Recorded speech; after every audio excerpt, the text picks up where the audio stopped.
اعوذ باللہ من الشیطان الرجیم بسم اللہ الرحمن الرحیم شکر للہ حالمن ہر لحظنی کو در شدست شیخ شیخاں شیخ حمزہ تامرا رہبر شدست۔ السلام علیکم ورحمۃ اللہ وبرکاتہ دوستو، آج میں آپ کے سامنے محبوب العالم شیخ حمزہ المخدومی رحمۃ اللہ علیہ کے عرش پر تخت کے مقام کے بارے میں کچھ بیان کرنے جا رہا ہوں۔ یہ واقعہ خود خواجہ اسحاق علی رحمۃ اللہ علیہ نے اپنی کتاب سلسلۃ العارفین میں درج کیا ہے۔ آپ لکھتے ہیں، واضح ہو جائے کہ جن ایام میں یعنی خواجہ اسحاق علی سلطان العارفین رحمۃ اللہ علیہ کی رہائش پر امامت کے فرائض انجام دیتا تھا، ایک روز 3 بزرگ شام کے وقت حاضر ہوئے۔ مخدوم صاحب رحمۃ اللہ علیہ نے فرمایا، اے اسحاق، نماز کے بعد ان حضرات سے ملنا چاہیے۔ آپ فرماتے ہیں، میں نے جب مغرب کی نماز ختم کی تو ان صاحب نے میری طرف لطف و کرم کی نظر ڈالی اور فرمایا کہ آپ کی قراءت بہت ہی پسند ہوئی، اب ہم آپ کو ایک ایسی چیز اور تحفہ سے نوازیں گے جس کی نظیر سارے عالم میں نہیں ہے۔ وہ تحفہ یگانہ دنیا و دین ہے۔ میں نے ان سے کہا، میں تو طالب مولا ہوں۔ انہوں نے جواب میں فرمایا کہ نزدیک آ جاؤ، تو میں نزدیک تر ہوا۔ انہوں نے فرمایا، آنکھیں بند کرو اور دنیا و عرش کی سیر کرو۔ آپ لکھتے ہیں، میں نے محسوس کیا کہ سارا عالم اور عرش میری ہتھیلی پر روشن ہوا ہے اور عرش پوری صورت میں میرے سامنے آ گیا ہے۔ اولیاء اللہ کی صورتیں ان کے مرتبہ کے مطابق میں نے مشاہدہ کی۔ اس کے بعد انہوں نے فرمایا کہ ابھی ایک اور چیز ہے جو دنیا میں اس وقت یکتا اور عرش پر شاہانہ تمکنت سے تخت پر فروکش ہے۔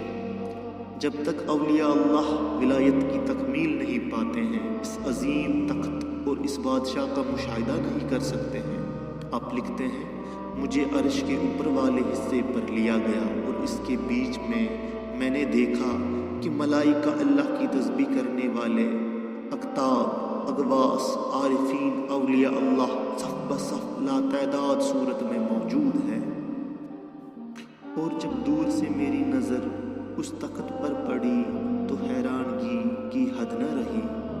میں نے ان حضرات سے پوچھا کہ اس تخت کی طرح دوسرا تخت بھی عرش پر نظر آتا ہے؟ اس تخت کی پرشکوہ اور پرعظمت حالات کسی ولی کے ساتھ مطابقت نہیں رکھتی ہیں۔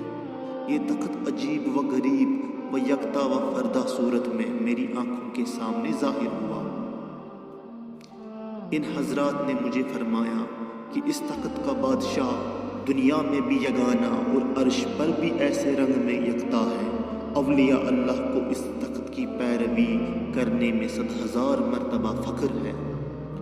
ہم تجھ کو اسی تخت کی پیروی کرنے دیں گے اور آپ کو اسی تخت پر بیٹھے ہوئے بادشاہ کی تحویل میں دیں گے۔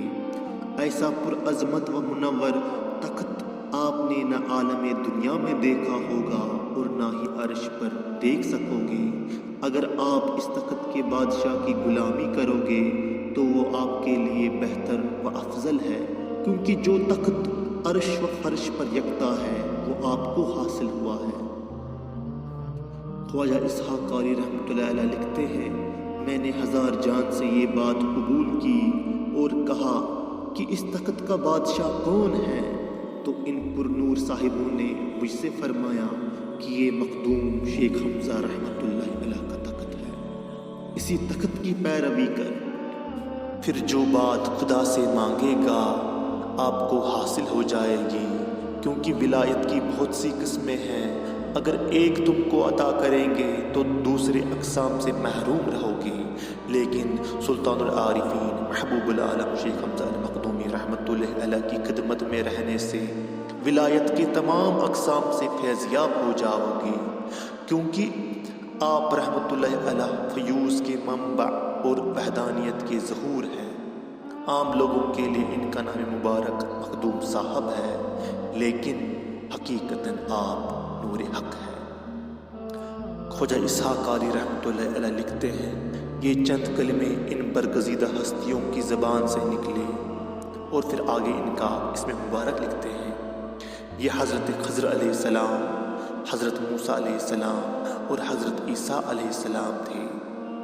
آپ لکھتے ہیں میں اپنی ارادت مقدوم میں زیادہ مکمل اور مستعد رہا۔ اللہ تعالیٰ کا بہت بہت حمد اور نبی کریم صلی اللہ علیہ وسلم پر 100,000 مرتبہ درود ہو، جن کی بدولت میں جناب سلطان العارفین مخدوم شیخ حمزہ رحمۃ اللہ علیہ کی بارگاہ میں خاکسار بن کر مستفید ہوا۔